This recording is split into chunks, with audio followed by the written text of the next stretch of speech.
శ్రీమన్నారాయణీయం. నారాయణీయం దశకం 1, 1వ శ్లోకం నేర్చుకుందాం. ఫస్ట్ రాగం. భగవత్స్వరూప మహత్యంచ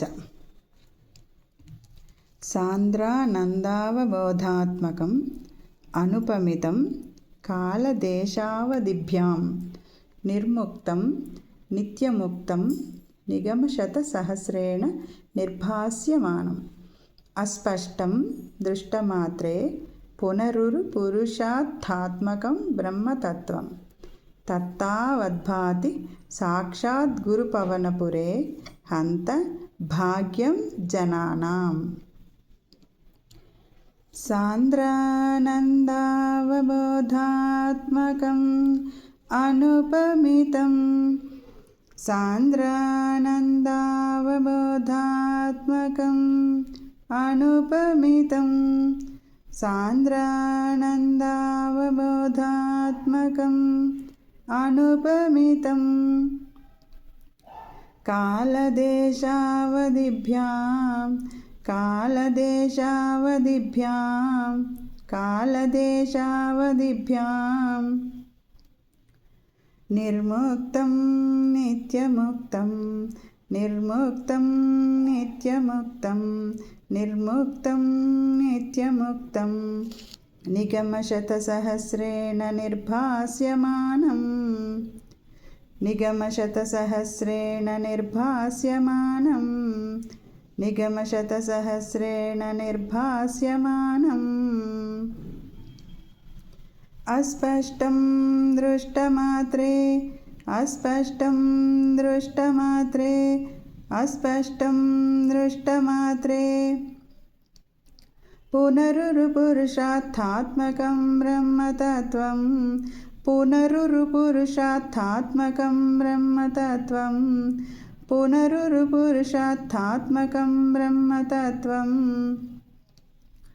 తత్తావద్భాతి సాక్షాద్గురుపవనపురే తత్తావద్భాతి సాక్షాద్గురుపవనపురే తత్తావద్భాతి సాక్షాద్గురుపవనపురే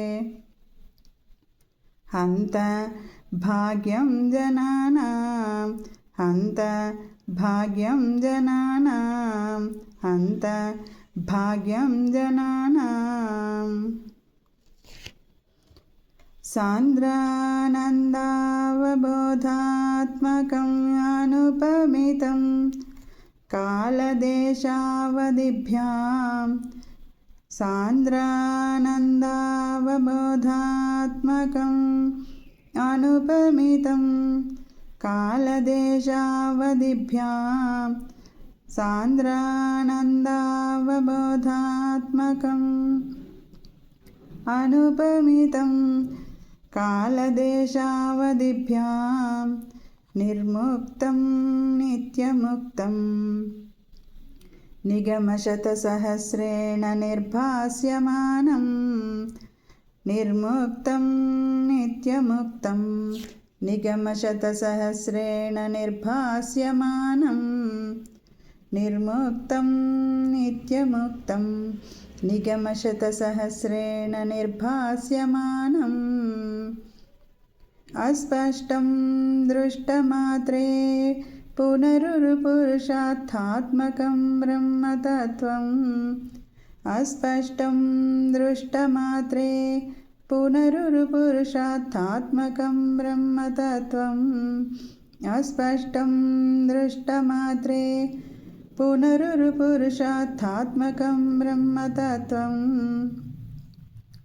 తత్తావద్భాతి సాక్షాద్గురుపవనపురే హంత భాగ్యం జనానాం తత్తావద్భాతి సాక్షాద్గురుపవనపురే హంత భాగ్యం జనానాం తత్తావద్భాతి సాక్షాద్గురుపవనపురే హంత భాగ్యం జనానాం.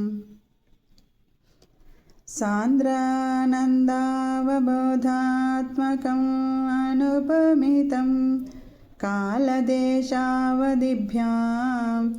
निर्मुक्तं नित्यमुक्तं निगमशतसहस्रेण निर्भास्यमानम्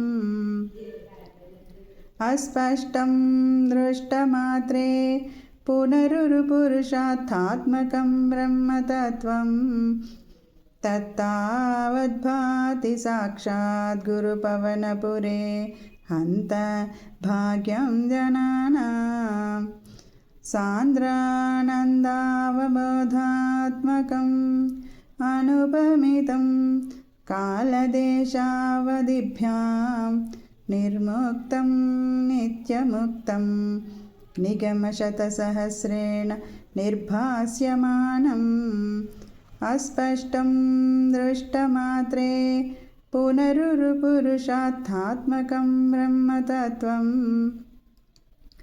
तत्तावद्भाति साक्षात् गुरुपवनपुरे हन्त भाग्यं जनानां सान्द्रानन्दावबोधात्मकम् अनुपमितं कालदेशावधिभ्यां निर्मुक्तं नित्यमुक्तं निगमशतसहस्रेण निर्भास्यमानम् अस्पष्टं दृष्टमात्रे पुनरुरुपुरुषार्थात्मकं ब्रह्मतत्त्वं तत्तावद्भाति साक्षात् गुरुपवनपुरे हन्त भाग्यं जनानां। श्रीकृष्णाय परब्रह्मणे नमः। नारायणाखिलगुरो भगवन्नमस्ते।